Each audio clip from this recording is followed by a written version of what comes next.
আসসালামু আলাইকুম। আমন্ত্রণ জানাচ্ছি জাগো টিভিতে। আপনাদের সাথে আছি আমি মমতাজ শাহিন রুম্পা। শুরুতেই জানিয়ে দিব আপডেটগুলো। অবশেষে পারমাণবিক পরীক্ষা চালালো ইরান। বছরভর যুদ্ধেও অটুট হামাস, বর্ষপূর্তির আগে পাল্টা হামলা হামাস হিজবুল্লাহর। ইরানের অবস্থা গাজা লেবাননের মতো করার হুমকি ইসরায়েলের। লেবাননে বিস্ফোরণের বিস্ময়কর রঙের পেছনে কারণ কি? বোমায় রয়েছে ইউরেনিয়াম। ইসরায়েলের সম্ভাব্য আগ্রাসন, ইরানি জবাবের পরিকল্পনা সম্পূর্ণ প্রস্তুত, রিপোর্ট প্রকাশ। ইসরায়েলে হামলার জন্য সর্বোচ্চ সম্মাননা পেলেন আইআরজিসি কমান্ডার। ভারতে ইসলাম ও মহানবীকে নিয়ে কটু উক্তিকারী সেই পুরোহিত আটক। শুনছিলেন শিরোনাম, এবারে বিস্তারিত। গত শনিবার 5 অক্টোবর রাতে ইরান এবং ইসরায়েলে একটি মাঝারি তীব্রতার ভূমিকম্প হয়েছে। আশ্চর্যজনকভাবে উভয় দেশের ভূমিকম্পের সময়ের মধ্যে সামান্য পার্থক্য ছিল। এই অবস্থায় এটি ধারণা করা হচ্ছে যে ইরান পারমাণবিক পরীক্ষা সম্পন্ন করেছে কিনা। ভূমিকম্পটি ইরানের সেমনান প্রদেশের আরাদান শহরে ঘটেছে। এর তীব্রতা ছিল রিক্টার স্কেলে 4.5। ইরান এবং ইসরায়েলের মধ্যে চলমান সংঘাতের মধ্যেই সোশ্যাল মিডিয়ায় এই দুই দেশে ভূমিকম্পকে ইরানের পারমাণবিক পরীক্ষার সঙ্গে যুক্ত করতে শুরু করেছে। অনেক রিপোর্টে দাবি করা হয়েছে যে এটি ভূমিকম্প ছিল না, বরং ইরান ভূমির নিচে পারমাণবিক পরীক্ষা করেছে, যার ফলে উভয় দেশে কম্পন অনুভূত হয়।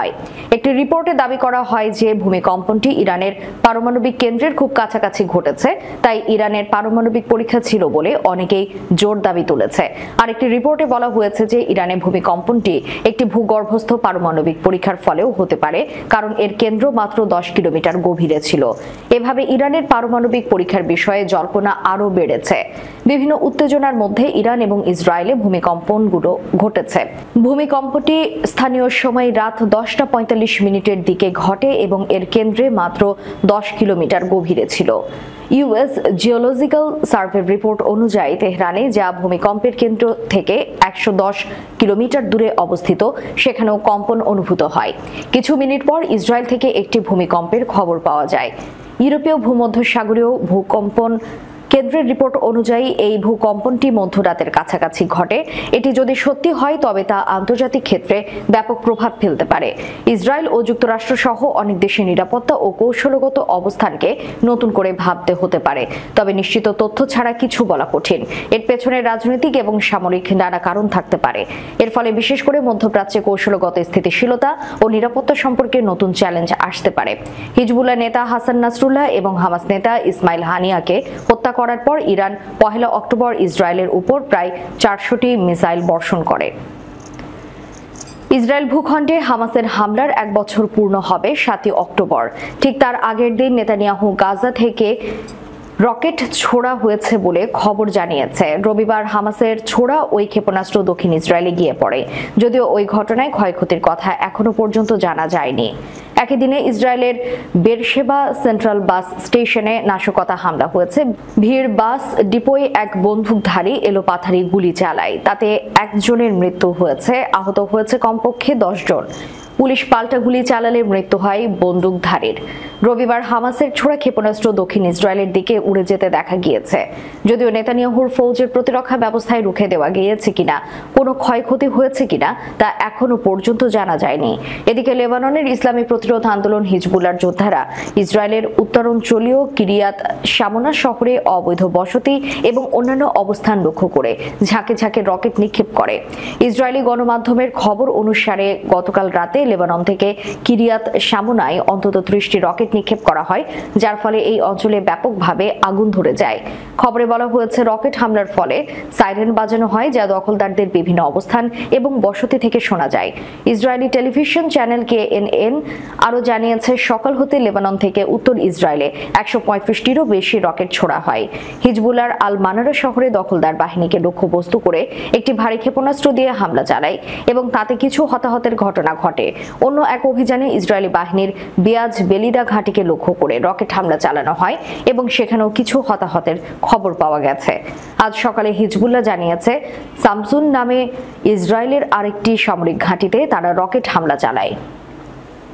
ইরানের অবস্থা গাজা লেবাননের মতো করার হুমকি ইসরায়েলের। গত এক বছর ধরে বর্বর ও নির্বিচার হামলা চালিয়ে ফিলিস্তিনের গাজা উপত্যকাকে একটি ধ্বংসস্তূপে পরিণত করেছে দখলদার ইসরায়েল। গত 2 সপ্তাহ ধরে লেবাননেও একই ধরনের বর্বরতা শুরু করেছে তারা। দখলদার ইসরায়েলের প্রতিরক্ষা মন্ত্রী ইয়োভ গালান্ট হুমকি দিয়েছে, যদি ইরান ইসরায়েলের ক্ষতি করার চেষ্টা করে তাহলে ইরানের অবস্থা গাজা লেবাননের মতো করা হবে। যুদ্ধাপরাধের অভিযোগে অভিযুক্ত গালান্ট দাবি করেছেন, গত মঙ্গলবার ইরান যে মিসাইল হামলা চালিয়েছে এতে তাদের কোনো ক্ষতি হয়নি, এমনকি কোনো বিমানে একটি দাগও পড়েনি।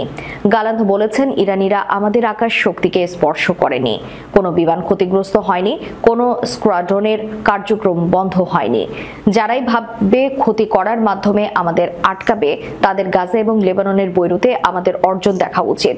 এদিকে ইরানের মিসাইল হামলার পর দখলদার ইসরায়েল পাল্টা হামলার প্রস্তুতি নিচ্ছে। ইরান জানিয়েছে তারাও ইসরায়েলের সম্ভাব্য হামলার জন্য প্রস্তুত আছে। তেহরান হুমকি দিয়েছে, ইসরায়েল যদি হামলা চালায় তারা আবারও ইসরায়েলে হামলা চালাবে। ইসরায়েল ইরানে শক্তিশালী হামলা চালাবে জানিয়ে গতকাল প্রধানমন্ত্রী বেনিয়ামিন নেতানিয়াহু বলেন, সম্প্রতি ইরান ইসরায়েলে যে মাত্রার মিসাইল হামলা চালিয়েছে বিশ্বের অন্য কোনো দেশ তাদের ভূখণ্ড এবং জনগণের উপর এই মাত্রায় হামলা বরদাস্ত করবে না, ইসরায়েলও করবে না। নিজের ভূখণ্ড এবং নাগরিকদের রক্ষা করা শুধু অধিকারী নয়, এটি ইসরায়েলের দায়িত্ব। ইসরায়েল সেই দায়িত্ব নিশ্চিতভাবেই পালন করবে। লেবাননের আল মায়াদিন টিভি চ্যানেল জানিয়েছে, গাজা ও লেবাননে ইসরায়েল ইউরেনিয়াম যুক্ত বোমা ব্যবহার করেছে। চ্যানেলটি ইউরেনিয়াম যুক্ত বোমার ব্যবহার এবং মানুষের উপর এর ধ্বংসাত্মক প্রভাব নিয়ে প্রতিবেদন প্রকাশ করেছে। তাদের প্রতিবেদনে বলা হয়েছে, গাজা এবং লেবাননে ইসরায়েলি বোমা বিস্ফোরণের ফলে যে ধোঁয়া সৃষ্টি হয় তার রং কমলা ও হলুদের মাঝামাঝি পর্যায়ের। এই রং সাধারণ বোমার বিস্ফোরণকে নির্দেশ করে না, বরং এ থেকে বোঝা যাচ্ছে বোমাতে কম মাত্রার সমৃদ্ধ ইউরেনিয়াম রয়েছে। এই প্রতিবেদনে আরো বলা হয়, এই ধরনের বোমা বিস্ফোরণ মানুষের উপর মারাত্মক প্রভাব ফেলে। ইসরায়েল 1 বছর আগে গাজায় এই ধরনের বোমা ব্যবহার করেছে, এরপর কয়েকদিন আগে লেবাননের জনগণের উপর তা ফেলেছে। গবেষণায় দেখা গেছে ইসরায়েলের ব্যবহৃত বোমাগুলোর নাম MK-84 এবং এগুলোর ওজন 2000 পাউন্ড বা 907 কিলোগ্রাম। ইসরায়েলের সম্ভাব্য আগ্রাসনের উপযুক্ত জবাব দেওয়ার জন্য ইসলামী প্রজাতন্ত্র ইরানের পরিকল্পনা সম্পূর্ণ প্রস্তুত এবং চূড়ান্তভাবে যে কোনো আগ্রাসনের জবাব দেওয়া হবে। ইরানের সশস্ত্র বাহিনীর একটি সূত্রের বরাত দিয়ে আজ তাসনিম বার্তা সংস্থা এ খবর দিয়েছে। নাম প্রকাশে অনিচ্ছুক সূত্রটি বলেছে, ইসরায়েল অধিকৃত অঞ্চলগুলোতে বিভিন্ন লক্ষ্য বস্তুর একটি তালিকা প্রস্তুত রেখেছে ইরান এবং প্রতিশোধ নেয়ার বিষয়টি ইসরায়েলের পদক্ষেপের ধরনের উপর নির্ভর করবে। যদি ইসরায়েল কোনো রকমের হামলা চালায় তাহলে ইরানের পাল্টা হামলা বাস্তবায়নে কোনো সন্দেহ থাকবে না। সূত্রটি বলছে, ইরানের হাতে বিভিন্ন ধরনের সুনির্দিষ্ট পরিকল্পনা রয়েছে এবং যে ধরনের পদক্ষেপ নেবে সেই অনুযায়ী এক বা একাধিক পরিকল্পনা বাস্তবায়নের বিষয়ে তাৎক্ষণিক সিদ্ধান্ত নেওয়া হবে। ওয়াকিবহাল সূত্রটি বলছে, অপারেশন টু প্রমিস টু প্রমাণ করে আমরা যে কোনো লক্ষ্যবস্তু মাটির সাথে মিশিয়ে দিতে পারি। মঙ্গলবার ইরান এবং আঞ্চলিক কয়েকটি দেশের বিরুদ্ধে ইসরায়েলের মারাত্মক আগ্রাসনের জবাব হিসেবে অপারেশন ট্রু প্রমিস টু পরিচালনা করে তেহরান। এর অংশ হিসেবে পুরো ইসরায়েলের সামরিক ও গোয়েন্দা ঘাঁটি লক্ষ্য করে অন্তত 200টি ক্ষেপণাস্ত্র নিক্ষেপ করে ইরান। ইসরায়েলে ক্ষেপণাস্ত্র হামলার জন্য ইসলামী বিপ্লবী গার্ড বাহিনীর অ্যারোস্পেস ডিভিশনের কমান্ডারকে সর্বোচ্চ সম্মাননা প্রদান করেছে ইরানের সর্বোচ্চ নেতা আয়াতুল্লাহ আলী খামেনি। শীর্ষ সামরিক ব্যক্তিদের উপস্থিতিতে কমান্ডার আমির আলী হাজিজাদে সর্বোচ্চ নেতার কাছ থেকে ফাতেহ পদক গ্রহণ করেন। পদকটি সর্বোচ্চ সামরিক সম্মানগুলোর মধ্যে একটি, যা সামরিক কৃতিত্বের জন্য দেওয়া হয়। এটি 1980-র দশকে 8 বছরের ইরান ইরাক যুদ্ধের সময় প্রথম প্রতিষ্ঠিত হয়েছিল। তখন থেকে অল্প সংখ্যক নেতাই এই পদক লাভ করেছে। মঙ্গলবার 1 অক্টোবর রাতে ইসরায়েলকে লক্ষ্য করে অন্তত 180টি ব্যালিস্টিক ক্ষেপণাস্ত্র নিক্ষেপ করে ইরান। হামলার পর ইসরায়েল জুড়ে বিভিন্ন স্থানে বিস্ফোরণের শব্দ শোনা গেছে, তবে ক্ষয়ক্ষতির পরিমাণ সেভাবে প্রকাশ করেনি ইসরায়েল। সম্প্রতি হামাস, হিজবুল্লাহ এবং ইরানের সিনিয়র কমান্ডারদের হত্যার জবাবে এই মিসাইল হামলা চালানো হয় বলে জানিয়েছে ইরানের রেভলিউশনারি গার্ড। তারা বলেছে, ইসরায়েল যদি এই হামলার জবাব দেয় তবে আরও হামলা চালানো হবে। এদিকে ইসলাম ও মহানবী হযরত মুহাম্মদ সাল্লাল্লাহু আলাইহি ওয়াসাল্লামকে নিয়ে কটু উক্তি করায় ভারতে জ্যোতি নরসিংহান্ত নামের বিতর্কিত হিন্দু পুরোহিতকে আটক করা হয়েছে। রোববার ভারতের সংবাদ মাধ্যম ইন্ডিয়ান এক্সপ্রেস এই তথ্য জানিয়েছে। নরসিংহান্ত উত্তরপ্রদেশের গাজিয়াবাদের দর্শনা দেবী মন্দিরের প্রধান পুরোহিত। বিতর্কিত এই ব্যক্তি গত বৃহস্পতিবার একটি অনুষ্ঠানে মহানবীকে নিয়ে অশোভন কথা বলেন। এরপরই তার বিরুদ্ধে এফআইআর দায়ের করে সিহানি গেট থানার পুলিশ। এছাড়া ভারতের কয়েকটি রাজ্যে তার বিরুদ্ধে এফআইআর দায়ের করা হয়।